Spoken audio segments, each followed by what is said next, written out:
I told you I fucking got it.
It's Sunday night, 9 o'clock. Welcome to All Lacrosse Live.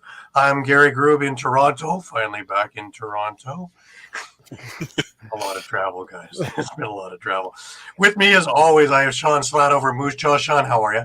Doing pretty good. Thanks, Gary. Excellent. And over in Connecticut, I have Muffler Mike. Mike, how you doing? Doing great. Excellent. Well, we have had a busy couple of weeks. We weren't on the air last week, obviously. If you were looking for us, you couldn't find us. I happen to be in Utica, kind of looking at 38 different teams. The way it was set up pretty much at the same time. So, I was getting my 10,000 steps in before 10 o'clock in the morning, running around to all the different rinks and arenas, and between chatting with lacrosse legends and coaches and players and fans, and it was a busy time. It was a great time. I wouldn't trade it for the world. See what I did there? The world. Yeah.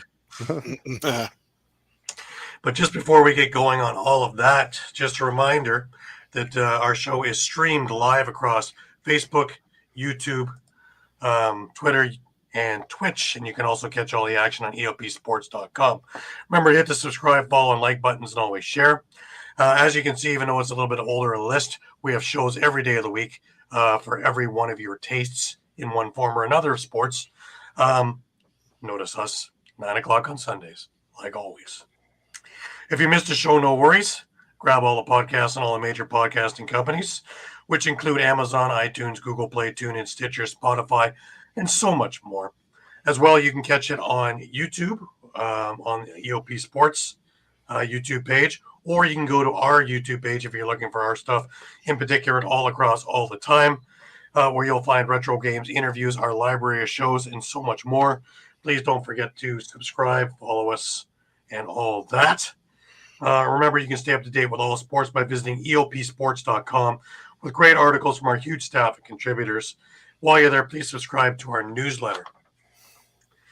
Just one thing to bring up is Lacrossing Barriers is not only in Alberta, they are now also in Saskatchewan, and they have started up in Saskatoon Thursday AMs.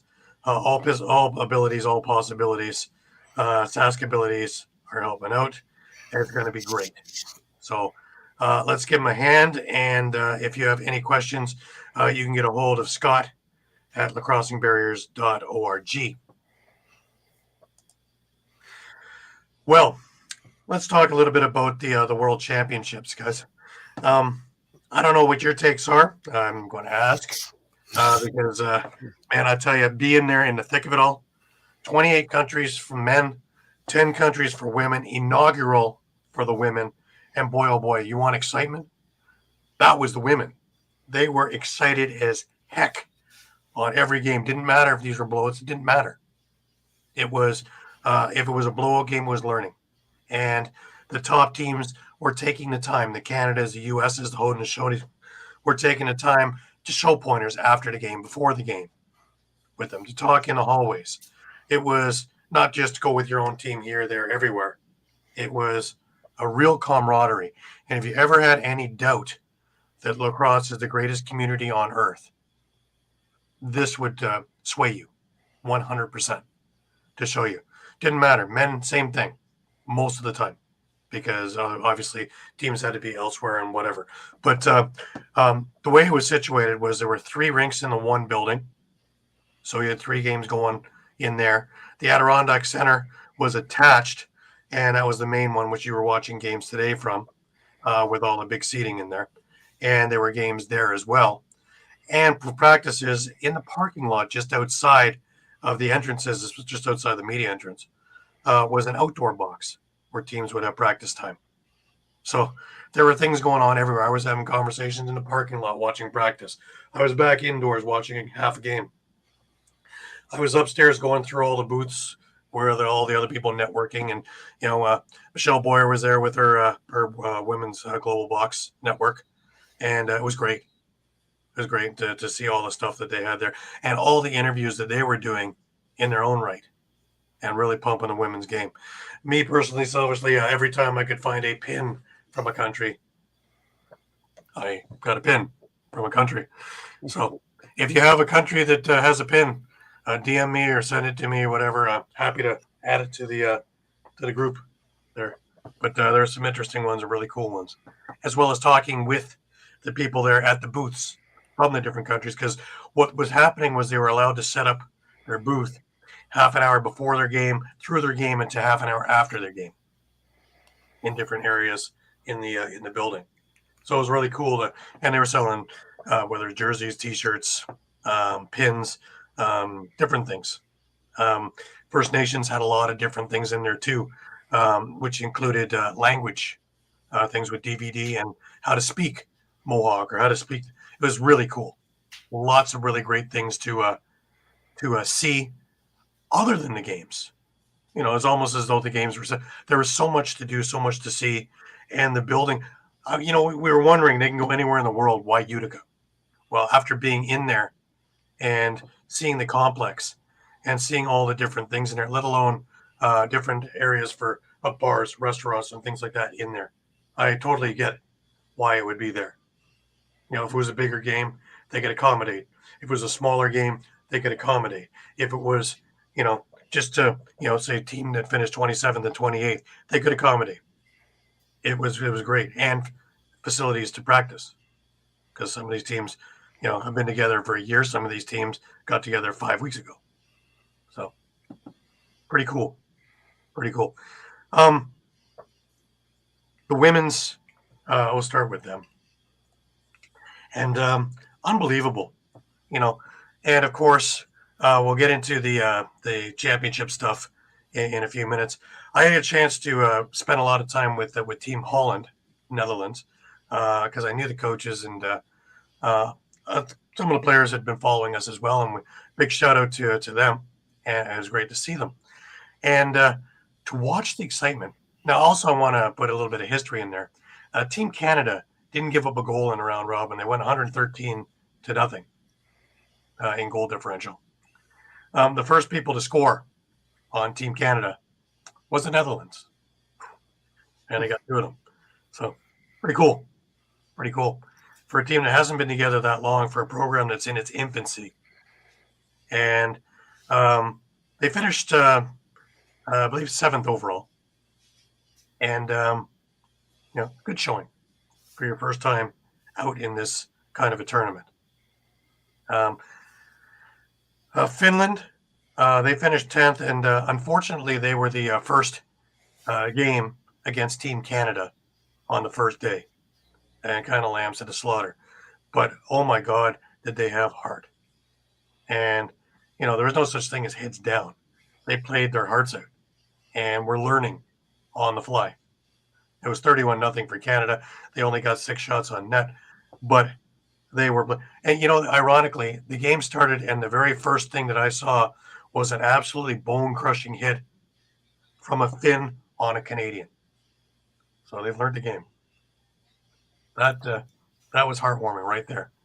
Now, Canadian got back up to Kabulawin and scored, but it was the hit. It was a hit. Hong Kong was another one that was they're quick. They're not a big team, but they're quick, and you can tell that they're still on a learning curve. Their shooting isn't great, but their passing was crisp. So, you know, and when they scored, it was like they just scored the championship winning goal. The energy, and talking with a couple of them in between games, and a really really nice people, terrific around there, and great enthusiasm. It's what we need in this game. What I was interested in also was Team Japan women. They weren't even playing in the tournament. They came out there to support the Team Japan men, and they were selling stuff, and they're out there at all the games and cheering, and it was just so much fun. That kind of enthusiasm. Ireland, the team. Joe Hiltz, Commissioner Senior B, he's coaching them, and so I was doing photos for them as well. And again, learning on the fly, and finished 8th overall. But really, as the tournament went along and as they got used to what they were doing, they were looking better and better, and getting the idea of it. And again, talking with them, lots of enthusiasm. So it's great. Sitting in 6th was Germany, in 5th England, 4th was the Australians, and they had some really good games. In fact, the story of the tournament was one of the goalies was 52 years old. Yep. There's hope for all of it. That box program in Australia is really growing. It's something, isn't it? Yeah. It really is something. And again, they are going to be a force sooner than later. Haudenosaunee, he finished in 3rd and won the bronze medal. And they were a tough foe. Even though the semifinal against Canada was lopsided at 19-3, they were a tough competitor. They got into a bit of penalty trouble, and Canada took full advantage of that. United States and Canada, obviously, at the top. And again, great bunch of girls. Great bunch of girls, great enthusiasm. They spent a lot of time with the other teams, giving them pointers. Because most of these girls are graduates out of NCAA programs, coaches of their own regard, board of governors and certain things, board of directors, and are looking at growing the game as well. So it's in their best interest, and full advantage, and full props to all of them. They were just fantastic, and had time for all of us to talk, which was great. But just to get into the women's thing, of course, Haudenosaunee finished in the bronze medal. And the shocker, Canada with the silver, because the U.S. Came from behind to beat them 10-7. In fact, Canada was up 7-5 in the 4th. And this was just an absolute heck of a game. Heck of a game. If you want to see a track meet, this thing was and the whole 4th quarter was back and forth. But the U.S. put together a 4-goal run and then an empty net goal, and that's all she wrote. The U.S. congratulations. 10-7 victories for the inaugural gold medal. Can never take that away from you.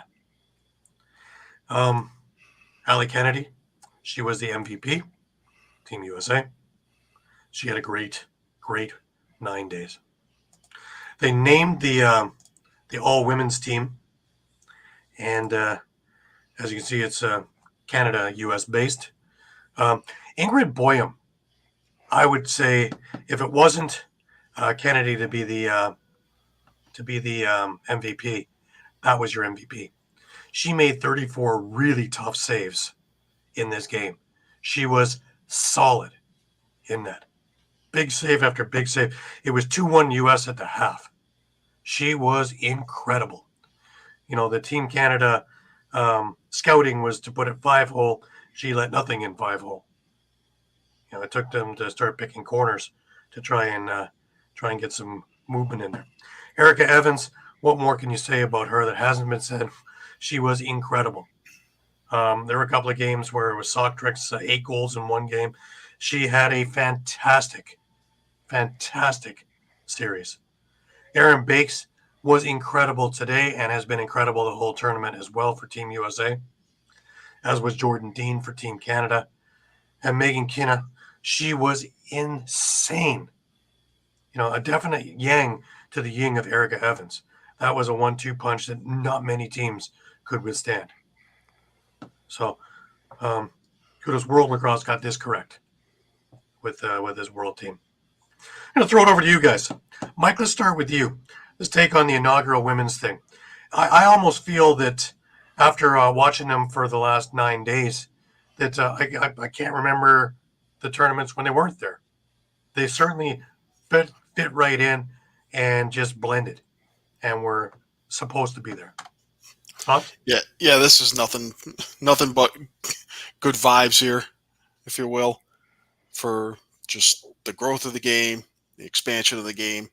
It's great to see. Eduardo, great to have you. Great to see that. Doing great. The teams that do have experience are giving pointers to the teams that are kind of there for the first time, right? Just getting their feet under them. So, absolutely. And I say it's not like there weren't blowouts, because there were blowouts, but I never see teams holding their heads. They were eyes wide open, learning. If they got beaten, they were learning how they got beaten and what to do. And a lot of the times after the games, it would be explained, as well as, the coaching staffs on these teams are excellent. So these programs will grow, and they will grow at a rapid rate. I suspect the next time we see the World Boxing in 4 years, that a lot of these teams are going to be a lot more competitive than they were here. Here is just, thank goodness we're here. Now they know what, how, who, and all those little tidbits, and how to bring their programs to where they are, what to watch, game film, where to, as well as having younger girls now who are just watching, who will be of that age to be trying out. So, absolutely. Yeah. It's going to be exciting. Shawn, what are your thoughts on this? Yeah, I completely agree. I saw the photos too of, the teams kind of helping out some of those others that are there for the first time. And I thought that was great to see. And you hear as well, there's some teams that went in that knowing they're not going to beat Canada or the United States, but they know that's a learning experience and know what it's going to take to get to that level. And another thing I found kind of interesting too is, especially with the Team United States, is, a lot of those girls we've seen in the field game quite a bit. For instance, the Charlotte North. It was interesting to see how they played in the box and how really they thrived playing in the box situation. Yep. And really was competitive. I found that extremely interesting in my perspective. The ability to hit and the competitive edge that I watched in a lot of the women's games was amazing. There was no pulling back. Some of the games were more aggressive in the women's games than it were in the men's games. Yeah, they didn't hold back. They were physical, those girls. There were some absolutely the guys, yeah. There were some denture curdling hits, teeth rattling hits in these things. And I tell you, they were fantastic and quick. Oh, yeah. And really, really sponges, learning very, very fast on how this game is supposed to be played. And watching Team Haudenosaunee, they were great. They got into a little bit of penalty trouble because they're an aggressive team. And that's something that would hold them back in games. But overall, they're a really good team. And, look at the lineage. So, but I'm really, really enthused about the women's game and where it's headed, where it's going. I look forward to SheBox over at in Prague in April to meet up with a lot of these women and a lot of these teams again and see in the 6 or 7 months from now till then how they've improved. Because I know they're going home with notes and film, and they're already watching game clips and seeing making the most of their opportunity. Absolutely. I think they all clearly understood, what this meant for the game and for them. Yeah, your game may have been over at 10:30 in the morning, but you're there till 8 o'clock, 9 o'clock, 10 o'clock at night. because you're talking to all the other teams and doing different things. And, it was really great. And everywhere you would see these conversations and things going on, it was terrific. Now to the men's and 28 countries and a number of countries that have been in just for the first time. Teams like Hungary and Belgium, Mexico, Puerto Rico, Greece, Switzerland, who are novice, Jamaica, no, but they all thrived in this environment. You're looking at Puerto Rico had Bob McMahon as one of their coaches. Switzerland had Sean Evans as one of their coaches, as their head coach. I know Poland had Dan Teat as their head coach. I said already the Ireland women had Joe Hills. Number of fantastic box players to lead forward. The Netherlands had Neil Powless and Wayne Colley at the helm. So, these are fantastic lacrosse minds to be in there and moving teams forward. And to see some of the players on there, that was a lot of fun too, because you watch Josh Dawick play on Austria. Corey Small was playing with England, and watching the rocks spread out all over the place. But you would look at the scores, and the top scorer in this tournament was from Italy. Lucas Dudemain, 40 goals, 20 assists from Italy. Now, granted, in these teams, as opposed to, why wasn't it Jeff Teat? Because there's, out of 18 players, there's 18 scorers on your team. And in Italy, there might be 2 scorers, right? So he's going to get over. And there's a little bit of a tiered system too, right? Like Italy was playing teams that are more their level. Yeah. Well, you're not going to step in with a Canada and, Yeah, like if they're playing in Canada constantly, that might be a different story, right? Well, that group played themselves, right? Yeah. So that was set up that way, and they all made it into the playoffs, where it basically became exhibition games. But Jalen Chaster with Hong Kong, 19 goals, 39 assists. Josh Dawick was third, 39 goals, 14 assists. Gosh, I hope he brings some of that over to the Rock this season. He's looking bigger too, so he's obviously been in the gym. So, and he's not afraid to shoot from anywhere. Corbin Tao, there's a name we haven't heard in a number of years from his days with the Minnesota Swarm, playing for Hong Kong.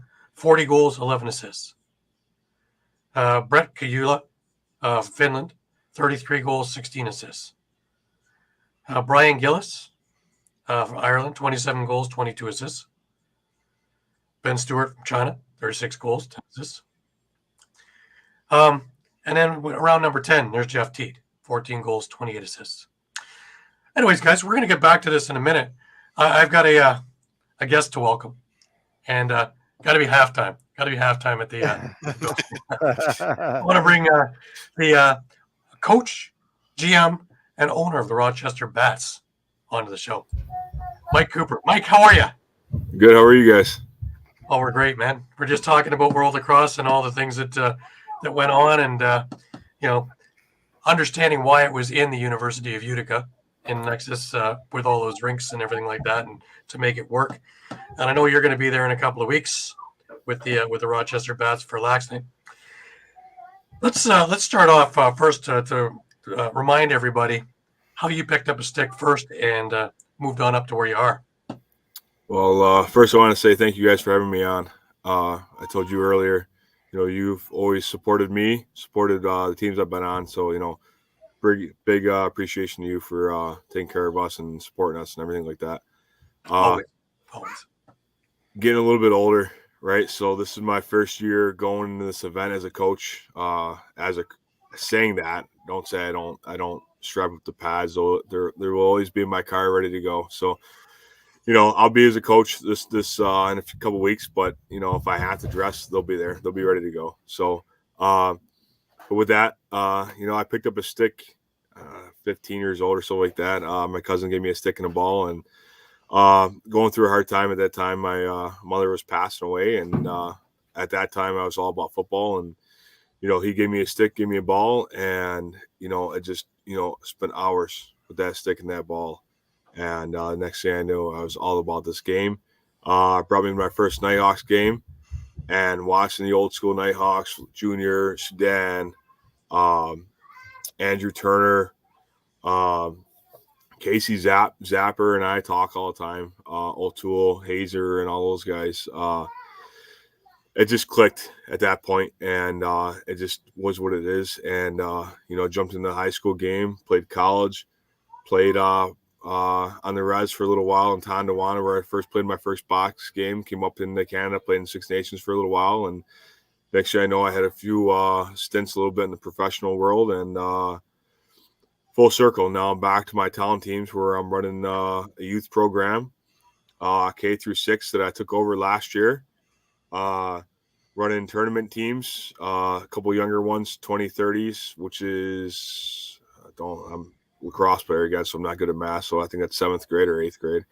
2033s, I know it's in 4th grade because my daughter's a 2033, so that one I know.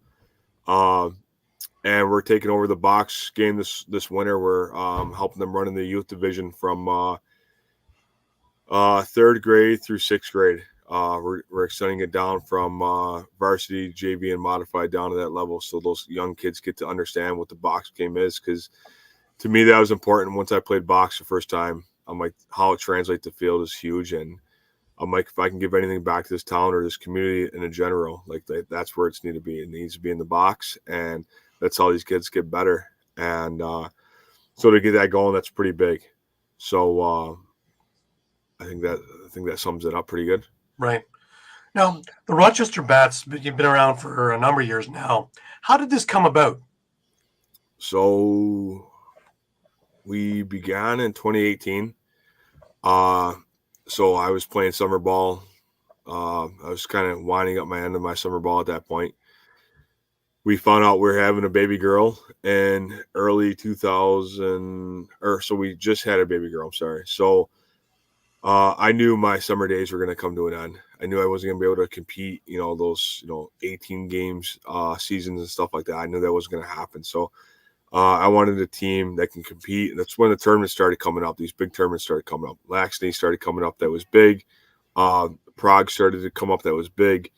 And I'm like, if we can get teams like this in these tournaments that they're not pro, but they play a lot of pro guys, and it's a lot of guys that are like me that, they can't play full committed summers, but they can still play that level in some of these tournaments and not have to sacrifice that entire summer and that time with their family. This was the way to do it. So we signed up. Our first tournament was in Tonawanda, and we didn't even have 18 guys. I think if we had 10 guys, I'd say we were lucky. We ended up playing against the Bass and Bombers, losing against them in the championship, but not by many. Goa, just like he won silver today, was in that day, and he was on fire, did good, and those boys were all good, and it was a good tournament. And that was our first go at it for the Bats. And then from there, we just kind of went at it. We played Laxney about a month or so after. We placed not good. I think we placed, actually, I can tell you right now, 16th place. I think that year was only 20th, so it was not good. But it was just getting our names in there, getting the boys going, and the juices flowing. And that was 2018. 2019, we came back with a big roster. Triolo came out. Army came out. Colton Armstrong. Mm-hmm. Good friend of mine, Peroni, came out. The big rig, Joel Watson, came out. And we finished 7th place that year. And Drew Candy was out as well. And we did pretty good. So to go from 16th to 7th, like that was a pretty big jump in the numbers. And then, because of COVID, the whole world shut down, right? So 2020 didn't have anything. 2021 didn't have anything. And what they did have was a couple of small events. And, of course, we showed up with the boys from Philadelphia, Maryland. I want to say there's something in Delaware. We took some hardware home in those, which was good. but obviously we wanted to get back to the top. So when Laxney opened back up in 2022, and we said right from the beginning, right after 2019 ended, we said we're coming for that championship. Then at the end of the year, and we did. We got in 2022, and last year we fell short. We beat the first USA team. We lost a little bit to the second one. Pretty good teams, and so this year we're trying to revenge that. And if you've seen the roster, it's pretty good. That's my next question to you. This team is pretty much all NLL guys. It is a stunning all-star team that you've got together now. Yeah. How difficult was this to put together? I mean, let me tell you, I got a lot going on right now, and when you think about that, and then you have kids at home. So I got 4 kids. I got 2 older daughters, and then we went for a third. And we had twins, and Jesus, you're gonna make me feel dated now. 2022. So May 2022, we had our twins. So I finally got my boy. So we had a boy and a girl, and you just want to win for them. You want to show them that not only did Daddy play pro for a little while, but Daddy won these championships and stuff like that, and you want to make them know that they can do this. I mean, this game, that's the great thing about lacrosse. Anybody can jump in at any point and do what you want to do. And so we got laid off to the start this year, and I reached out to a lot of my buddies, said, listen, let's give this a big go this year. We fell short last year. We shouldn't have fell short last year. We finished last year. We finished 5th. We shouldn't have finished 5th. And we just, the part of Laxing that sucks is the first 2 games are very short. So if you don't gel very quickly in those first couple games and you lose out, it drops you very quickly. So you got to catch back up fastly. So that's what kind of caught us. And we gelled and we got it to the right, but we just fell last second. And but looking at my kids, I see it. And about a month ago, we lost a good friend of the family. Is their daughter. She was 9 years old. She was my daughter's best friend, and nothing was wrong with her. And she was a big lacrosse player. She was also a twin. They have 2 kids, both twins, boy and a girl. And I coach him. I would have coached her at some point. And but like I said, she was my daughter's best friend. And knowing how much of a laxer she was, and she was a warrior. She was a complete warrior. She went out, no fear in the world. And seeing her, and luckily we got to spend the last night before she had passed with her. And we spent every day with their family since then, because, I mean, they're our people. They're just, they're great, incredible people. And I said, you know what? From that, I'm like, we're going to go out for this tournament, and we're going to play for her. So we got our warm-up shirts were made specifically for her. So on the front, you'll see them come game day. Our logo's on the front right here in pink, because her favorite color is pink. Actually, coincidentally enough, here's her sticker. Awesome. So Giselle Delorme was her name. That's right here.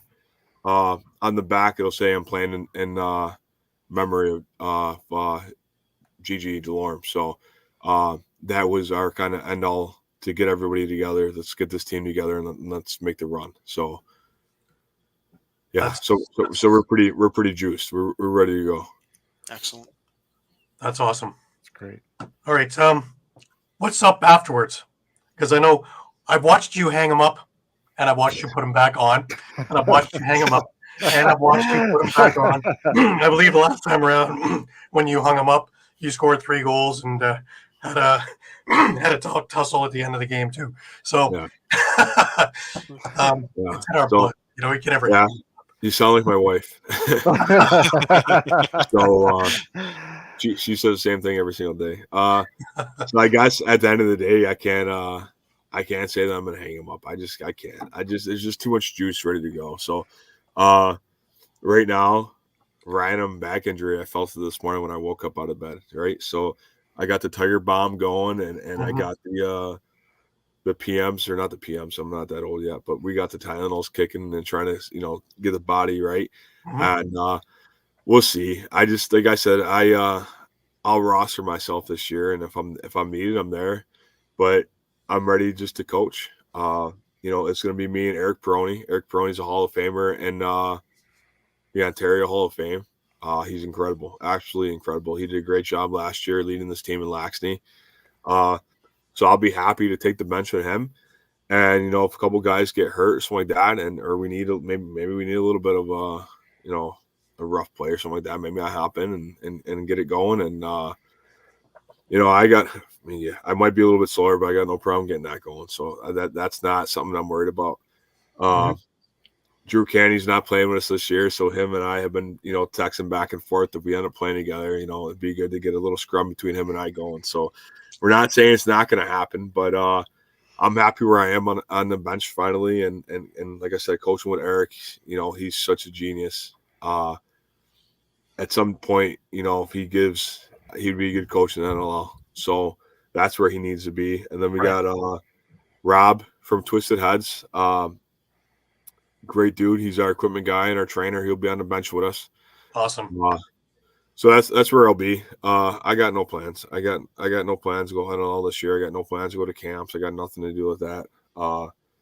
Honestly, I'm getting asked right now to coach varsity for a couple boys or girls teams locally, and I think that's where I need to be. My oldest daughter is 9, so she'll be in that realm soon. Right. So if I can help out more so at that level, I think I've finally understood that's where I need to be. So right. I'm old. I'm going to be 37 in May, and the body's just kind of beat. So and I'd never had a full season or a full anything like that, like some of these guys have. So I can't imagine how their bodies feel. But my body's feeling like this at 36. I don't. There's not much more I can do at this point. Right.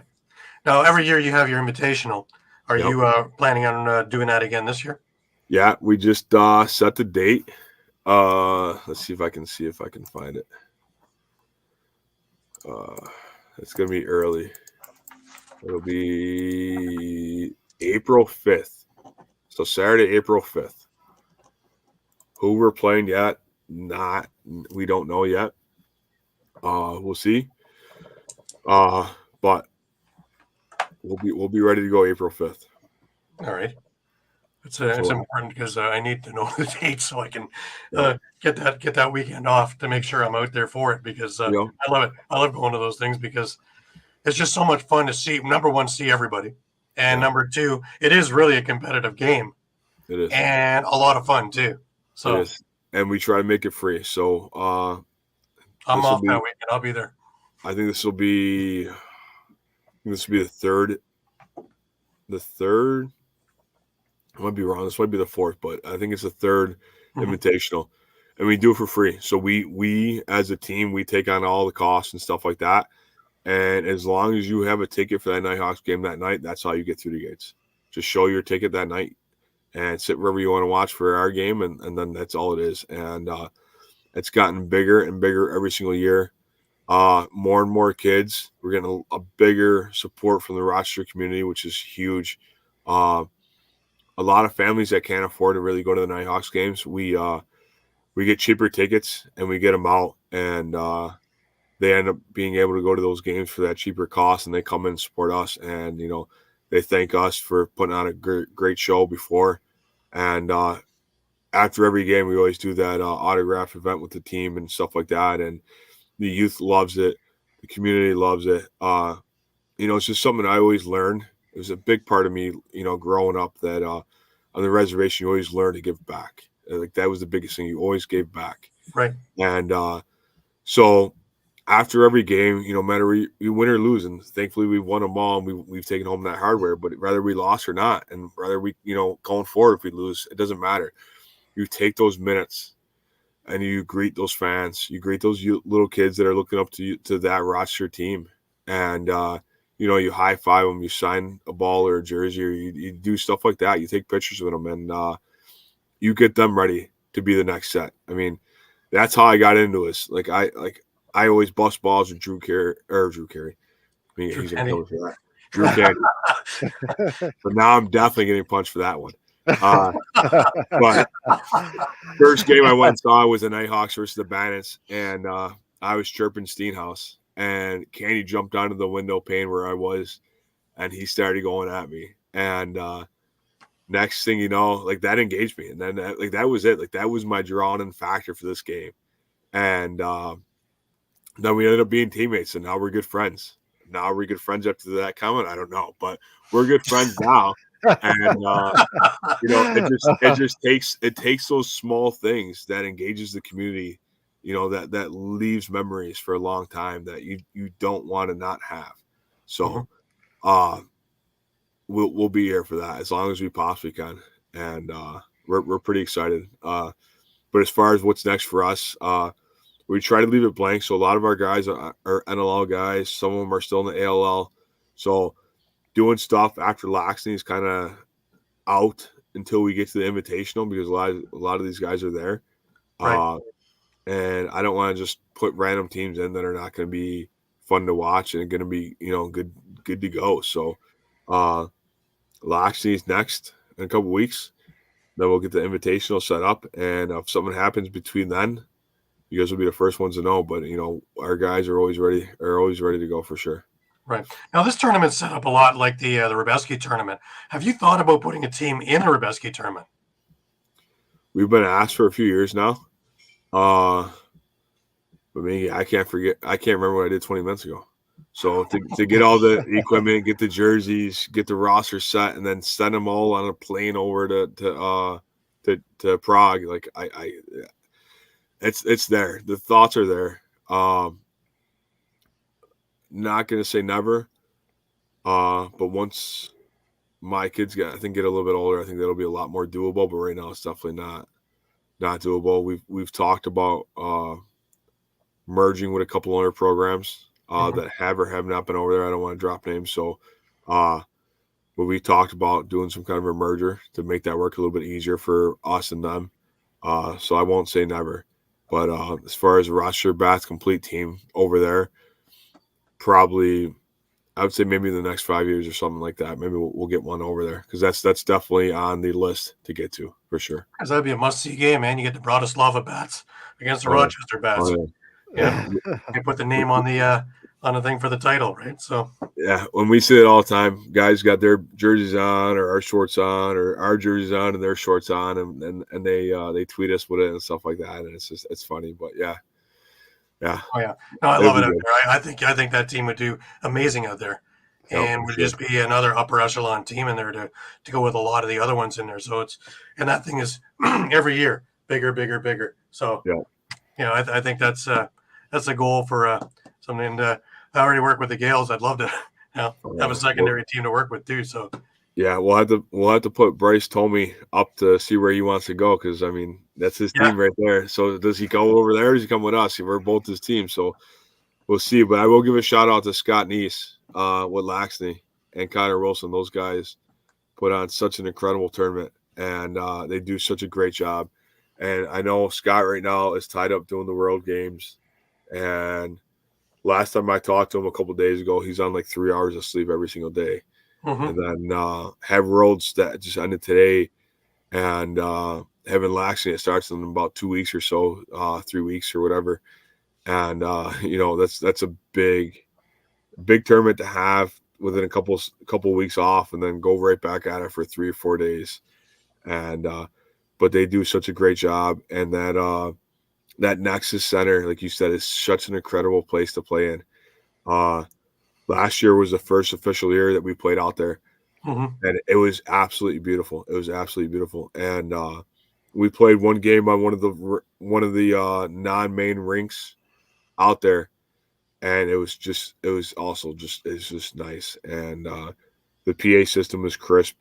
The locker rooms are nice. The turf is great. There's nothing bad you can say about that place at all.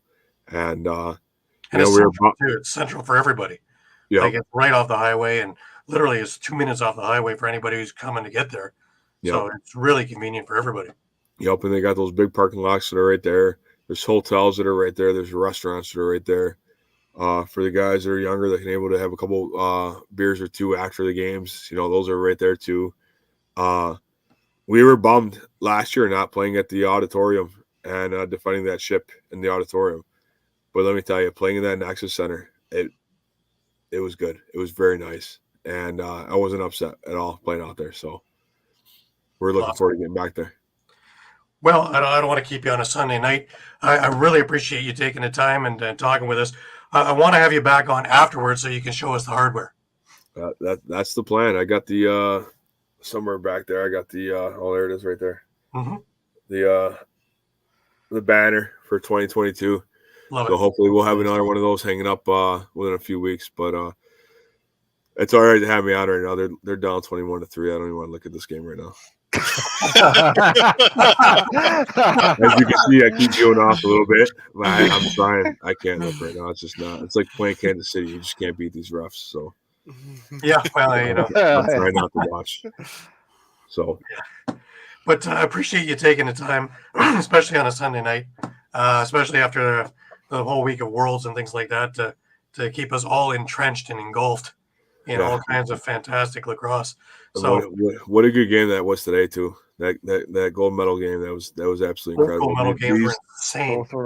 This I think this has been the best Worlds, I'd have to say. Like this was just incredible. Watch them, and then that Oneida box, such a beautiful box. I mean, it looked just like the box in Onondaga. It's exactly that's the first thing that came to mind when I saw it. Was I almost to scale. Yeah, there. You almost expect to see the Red Hawk logo in the center. Yep, it looks just exactly like. I mean, from the cameras, I haven't been there in person, but it looks exactly like the Onondaga pavilion there.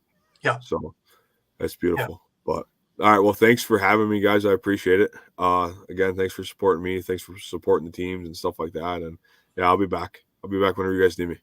Oh, no problem, Mike. And send me a schedule so I know to plan my weekend for Laxney. And definitely I'll be there for the April 5th game too. Absolutely. You make it out for Laxney. You got access to the bench, whatever you need. Awesome. So. Love it. Anyways, have a great night and all the best, man. And we'll be talking to you soon. You got to go Bills.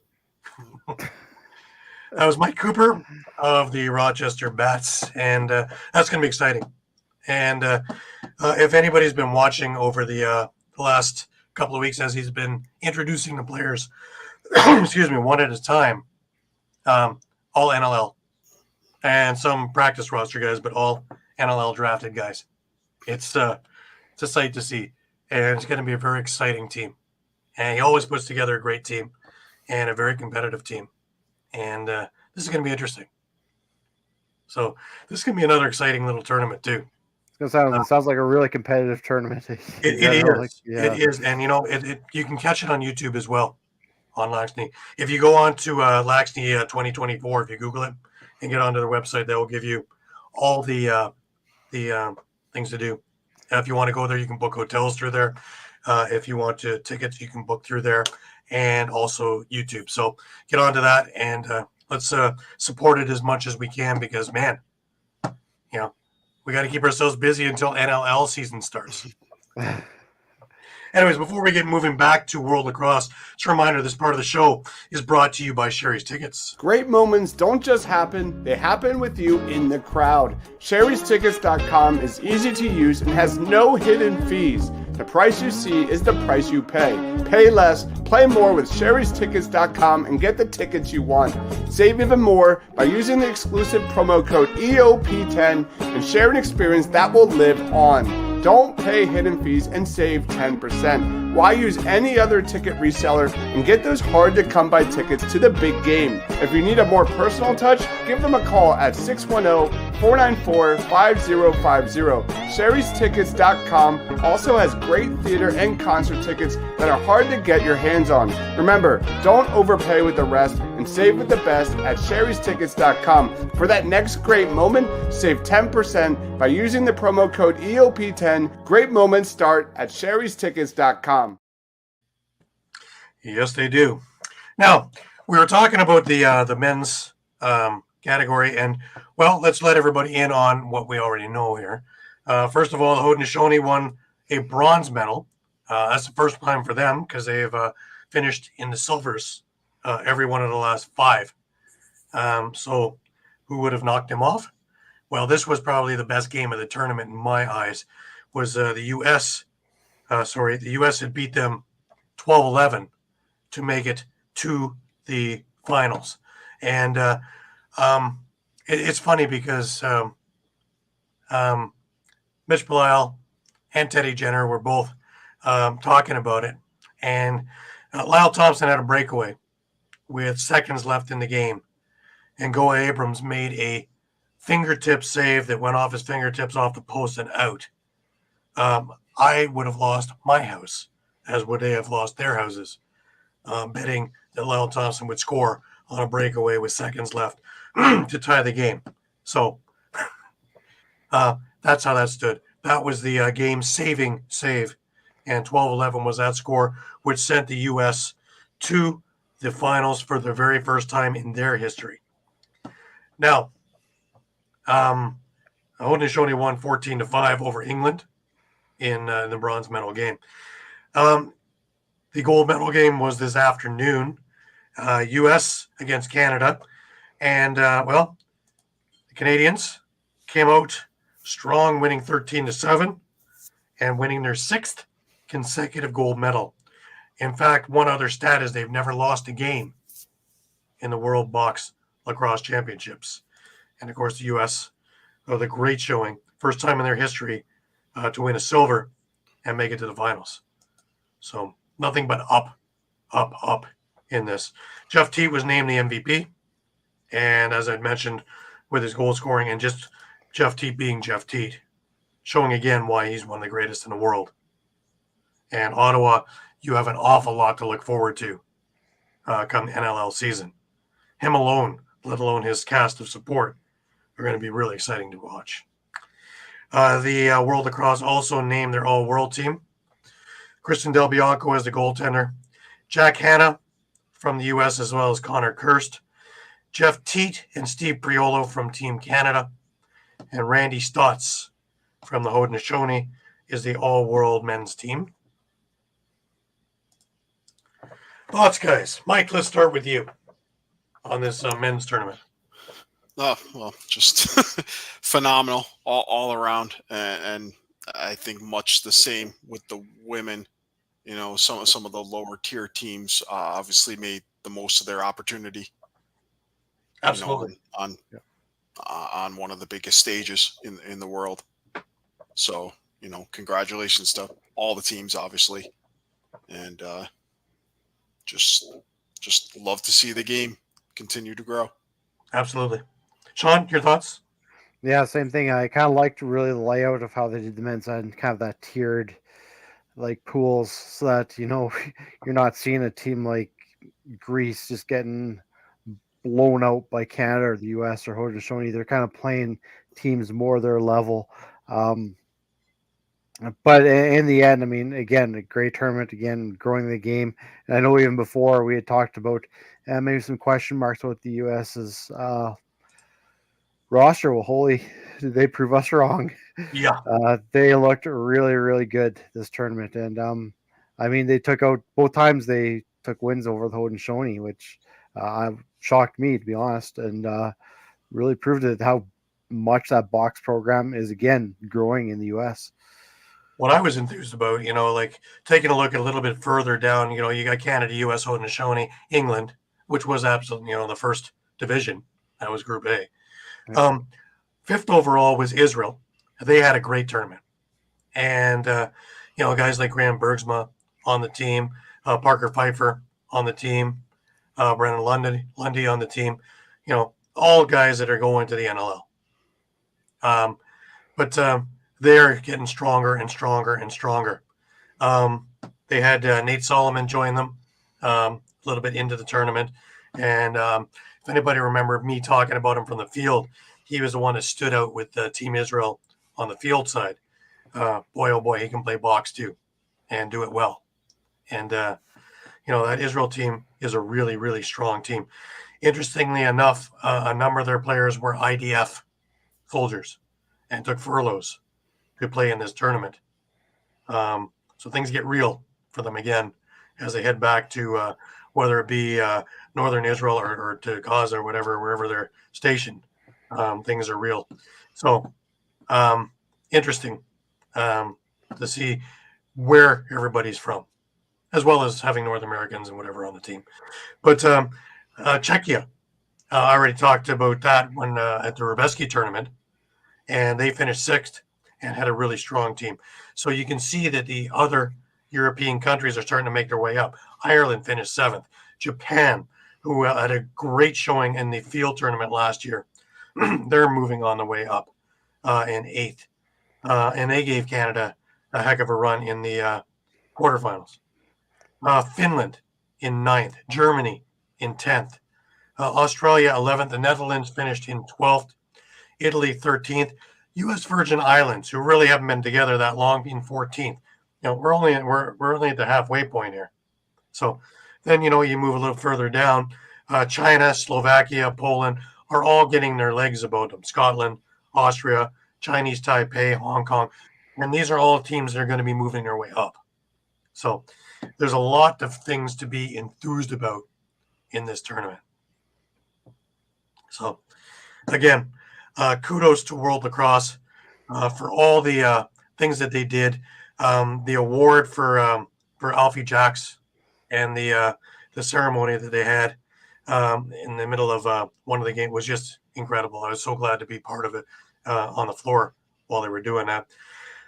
A number of different things where they brought homage to the game, having Chief Oren Lyons there as well in their opening ceremonies, having one of the Haudenosaunee chiefs speak for a bit, as well as having Sue Redfern talk and a number of others.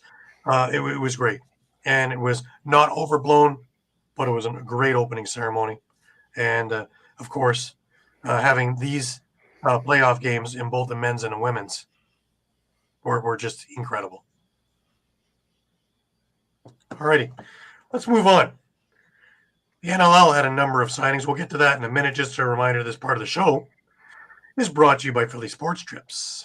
If you're a Philly sports fan and you want to travel with your favorite team, then travel with the best. If you want to travel with the pros, then go to phillysportstrips.com. Philly Sports Trips features premium travel and tailgating experiences for the best fans ever, the Philadelphia sports fan. Philly Sports Trips has self-travel packages and full travel packages available with round-trip flights for Phillies, Eagles, Flyers, Sixers, and even the Union. They even offer day trips for more local games. Go to phillysportstrips.com, sign up immediately, and tell them EOP sent you. Do not forget, Philly Sports Trips has all the away trips for the Eagles' upcoming 2024 season, including the Brazil trip week 1. Jump on it now before you lose out on all these great opportunities. Go to phillysportstrips.com and don't miss the next great Philly sports moment.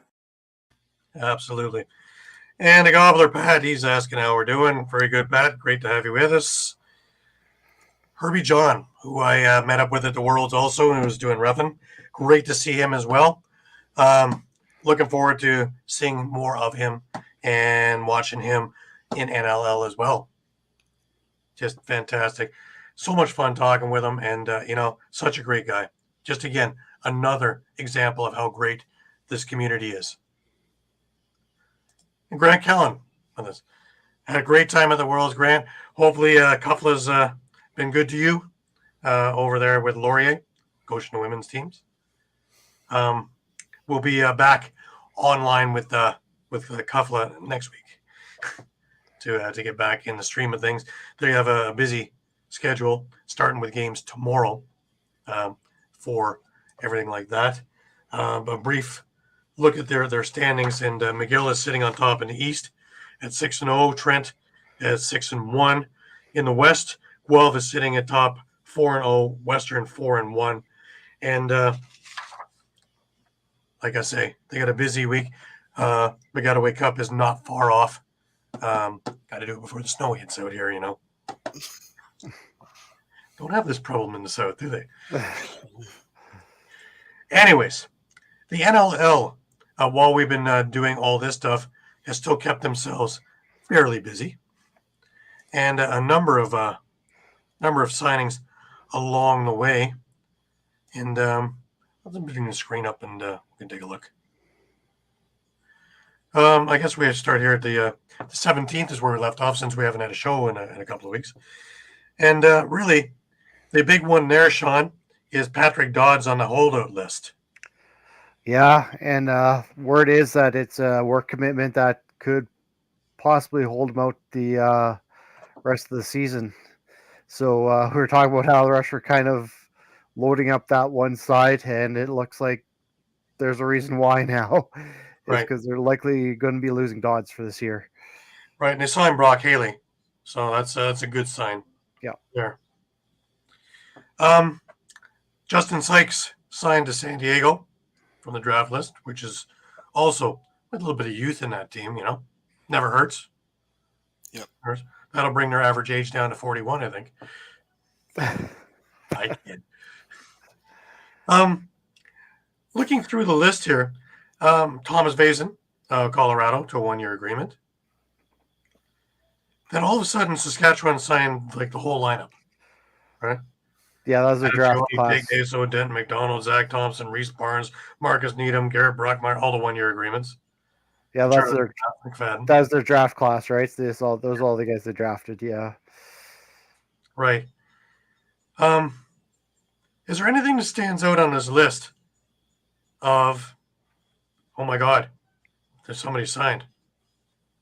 I mean, again, with the Rush, you're right there. Josh Zwada has finally signed with the Rush. So that's going to be a huge pickup as well. Right.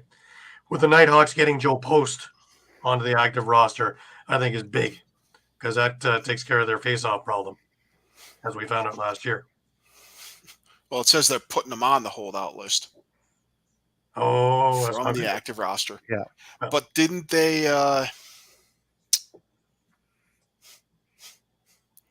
they signed someone or drafted someone, I believe. Right. Well, to take face-offs. The name is escaping me. I Right. was also going to say too, one last note too.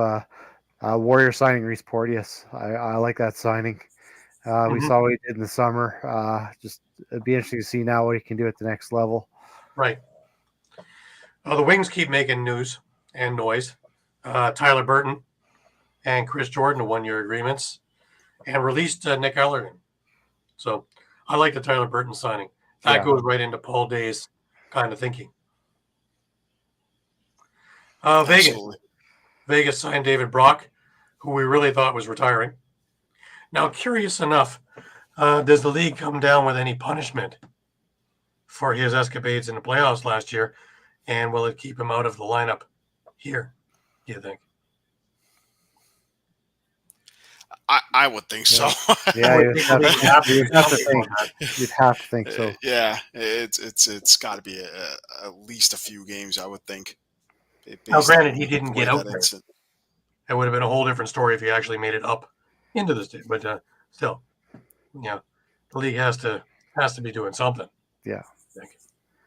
Anyways, Halifax signed Austin Bloomberg, which is a good signing also in their rebuild. I've had a chance to watch him on a couple of teams, and he's a real talented kid. Calgary, Matthew Gauthier and Colby Bowman, a 2-year agreement. Again, big because, well, Calgary needs people and quality people because they've been depleted throughout this offseason. And I think this is big. Thoughts, Mike? Yeah, obviously the Gauthier signing is huge, but Bowman as well with the whole Christian Del Bianco situation. Yeah. And the fact that they did not end up with Nick Damoud out of the Panther City dispersal draft. Right. Now, the Rock made a few bits of noise. One was signing Elijah Gash to a 2-year agreement. He'll be on the Rochester Bats with Mike. Just to like to put that together. Luke Robinson, but also Tyler Hendricks they signed. I noticed that a little earlier in the section. Buffalo. Did you think? Yeah. Ryan Sharkey to a 1-year agreement. Albany Jake Cates. This is mostly draft class, yeah? For the most part. Yeah, I think so, yeah. All right. Any surprises on guys who are still out there? Mike? Guys who are still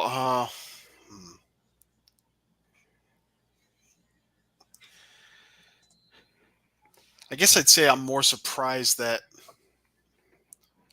maybe there's not as much movement as I was expecting. Yeah, We have a Guys flurry at the moving beginning. to other teams. I mean, Las Vegas has certainly has a number of signings of guys from other teams with David Brock and Dylan Kinnear, obviously. I guess I was a little surprised that Colorado let Kinnear walk or released him. yeah. And released Nate Facken as well. So They both went to Vegas, I think, too. yeah. Yeah. Shawn Williams is making sure that he's bolstering. We haven't heard anything about Dane Doby yet. Haven't heard anything about Zach Greer. Still no word. And the other ones I was gonna add were do we know if Curtis Dixon is signed with Calgary? Obviously they have his rights. I'm not sure what his contract rights. situation looks like, though. I have to double check. He's not on the list. Dan Lindner isn't. Yeah, and he's made some kind of words on Twitter that I wasn't too thrilled to be going back to Calgary too. So yeah, and we know that Callum Crawford rejected the franchise tag from San Diego. So right. that's kind of still up in the air. Mm-hmm. So well, and that's the thing. It's a lot of teams other than probably San Diego are kind of trending towards younger. So in some ways, I'm not surprised these guys haven't gone, because unless you're in a real need for an older veteran, like a real need for an older veteran, right, you're probably passing on them. And you probably find a younger veteran, a veteran who's younger, can get a few more years. Versus again, even Keogh is still out there, Dan Lindner is still out there, Logan Schuss, who's still out there, Chris Wardle is still out there, and I don't think he'll be back with San Diego because San Diego's got their fill of veteran leadership. Yeah, Jeremy Thompson is still out there, which is interesting. Also, that's an interesting one. Yeah, I was sure that he would have re-signed by now. He looked good in the Worlds.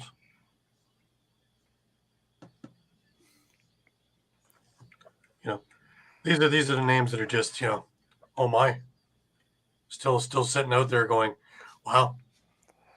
Here in Saskatchewan, though, he's I guess he'd be unrestricted. Levi Anderson's still not signed. Right. Still not signed, huh? Yeah. Which is interesting also. Which is interesting, yeah. And the other thing I might add for, talking about the wings, signing Brennan O'Neill for 3 years, number one draft pick. Yeah. That's interesting. It's getting a little put crowded. Your eggs in the basket. You're going to build around them. It's getting a little crowded with lefties over there now. Yeah. So you got O'Neill now, and now you got Jones, Blaze Reardon, both Catoni brothers. So, well, it's interesting. We've been talking, will he, won't he, with Box. Well, 3 years, I think tells you all you need to know. Well, you're not locking a guy up for that long. Still technically part of the Toronto Rock. Well, I don't expect to see him in a uniform anytime soon. Anyways, before we continue along with this, a reminder, this part of the show is brought to you by Dolan's. When you're staying local and you want to watch a great game or just hang out with some great people, go to Dolan's Bar at 24 East Sellers Ave in Ridley Park, right off I-95 south of the Philadelphia airport. For over 65 years, Dolan's has thrived because of one reason: the amazing people of Philadelphia. Great music, great times, memorabilia, giveaways, great drinks, and great food. You never know when a former Philly sports icon walks through that door. You go to Dolan's at 24 East Sellers Ave, Ridley Park in the 19078. Tell PJ that EOP sent you. Go to dolansbar.com or follow them on Twitter, Facebook, Instagram, or TikTok. I was sure I saw Sumi Dog over at the Worlds. He was in the bar upstairs. He had his lac stick in his mouth, and sunglasses going incognito. absolutely, sunglasses and a kerchief. Yeah. And he was there. He was there. All right. We're getting closer and closer now. The Worlds are over to training camps.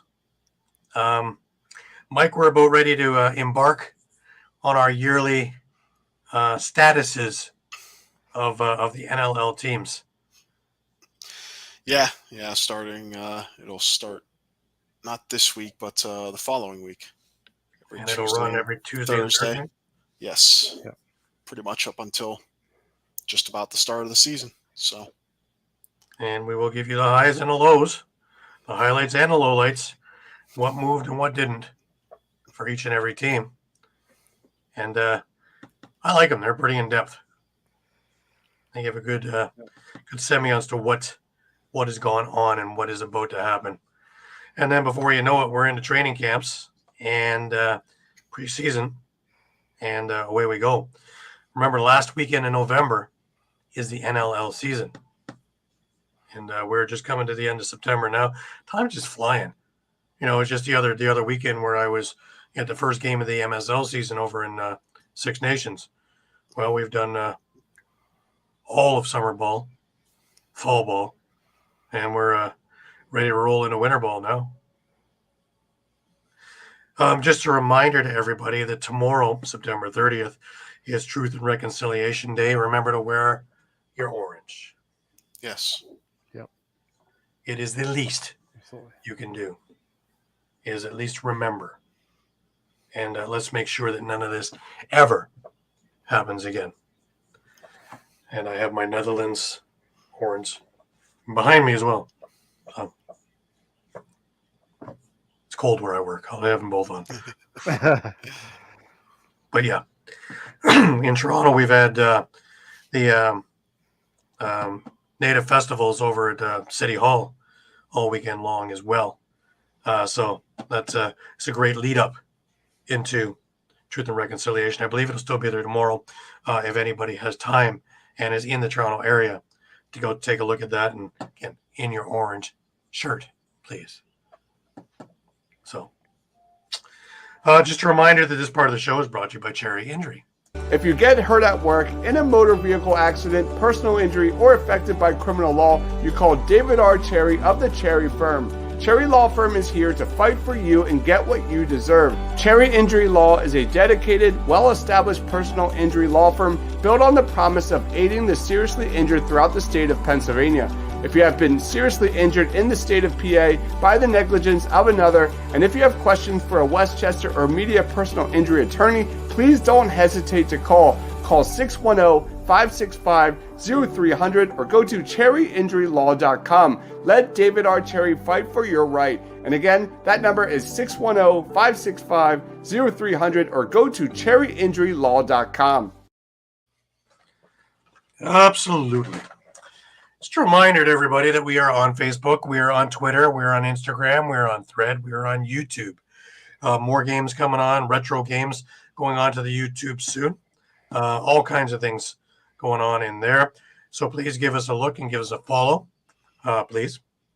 We'd like to build that up again. I appreciate all the new followers that I got a chance to meet and enjoy while we were at the Worlds, and all the people I got to network with, and seeing old friends and old faces as well. It was a great time, and I look forward to doing that again real soon in a number of different events upcoming. Brings us to last thoughts. Shawn, last thoughts over to you. Yeah, obviously, congratulations to the United States and Canada for their gold medal wins at the Worlds. And with training camp coming up, I think we're going to see a flurry of signings coming up here to wrap up free agency, and it could be interesting. Can't wait. Absolutely. Mike, last words over to you. Yeah, I'll pretty much echo the same thing as Shawn. The Worlds were just an amazing showcase for both men and women, and great statement on the state of the game, I'd say, at this point, and looking forward to to seeing what else happens leading up to training camps and see how these teams are shaping up. Absolutely. I can't say enough. Can't say enough. Eduardo's last thought. How many days of training camp? But We all feel that, only Eduardo. about We all 30 feel or so. that. we got the Laxney tournament first, and then basically it's right into training camp. So for those who thought, oh boy, there's a little bit of a break, lacrosse never stops. No. We're a 24/7 kind of thing there, and it's our privilege to give you as much information as we can, being as many things and in many places as we can. And God knows I'm putting a lot of miles on my cars. So, but it's fun. God, I wouldn't trade it for the world.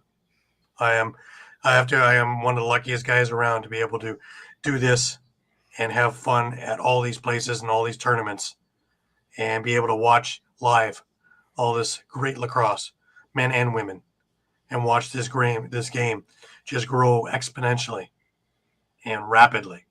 So by the time the Olympics roll around in 2028, man, this is going to be something to behold, because we are just past scratching the surface.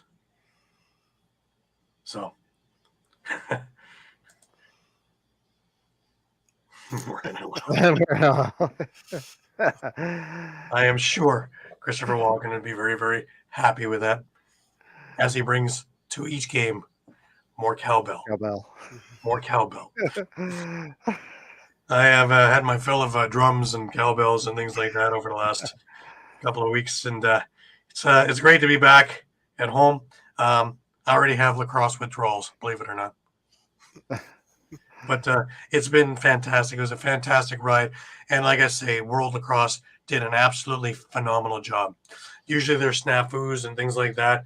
It was, for media, it was fantastic. There was a central office where everything ran out of, which even had my coffee for me in the morning. Oh, thank goodness for that. And, it everything ran like clockwork. And if there was snafus, it wasn't us that knew about it. They ran the guys who do the media and gals who do the media for World Lacrosse are so great. And it is a privilege to be working with them for many different events, and looking forward to doing many more in the future. So that being said, that closes us out for the week. For Muffler Mike over in Connecticut and for Shawn Slaght over in Moose Jaw, I'm Gary Groob in Toronto. Wishing you the best of weeks. Remember, always keep your stick in your hands. Until we meet up again next Sunday at 9 p.m. We will have another guest on next week. I will have word on that during the week of who it is. But stay tuned, and it should be a lot of fun. Until next week, have a great week, and we will see you then.